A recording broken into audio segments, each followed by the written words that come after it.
Praise the Lord. கர்த்தருடைய பரிசுத்த நாமத்துக்கு மகிமை உண்டாவதாக. இந்த வெள்ளிக்கிழமை காலையிலே உங்களை யாவரையும் சந்திப்பதில் மிகுந்த சந்தோஷம். இந்த நாளுடைய ஆசீர்வாதத்துக்கு ஒரு வேத பகுதி வாசிப்போம். அது நீதிமொழிகள் 8ஆம் அதிகாரம் 18ஆம் வசனம். ஐஸ்வர்யமும் கனமும் நிலையான பொருளும் நீதியும் என்னிடத்தில் உண்டு. 18ஆம் வசனத்தில் என்ன சொல்லுகிறது? ஐஸ்வர்யமும் கனமும் நிலையான பொருளும் நீதியும் என்னிடத்தில் உண்டு. ஆண்டவராகிய இயேசுநாதர் சொல்றாரு, ஐஸ்வர்யம் வேணுமா, உனக்கு கனம் வேணுமா, நிலையான பொருள் வேணுமா, நீதி வேணுமா, என்னிடத்தில் இருக்க, என்கிட்ட வா, இதெல்லாம் உனக்கு தரேங்கிறார்.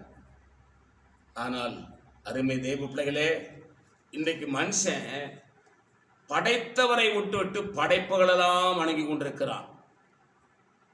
இயற்கையெல்லாம் கடவுளாய் வணங்கி கொண்டிருக்கிறான். இயற்கையெல்லாம் கடவுள் கிடையாது. இயற்கையெல்லாம் படைச்சவர் ஒருவர் இருக்கிறார். அவர்தான் எம்பெருமானாகிய இயேசு. அவரை தான் வணங்கணும்.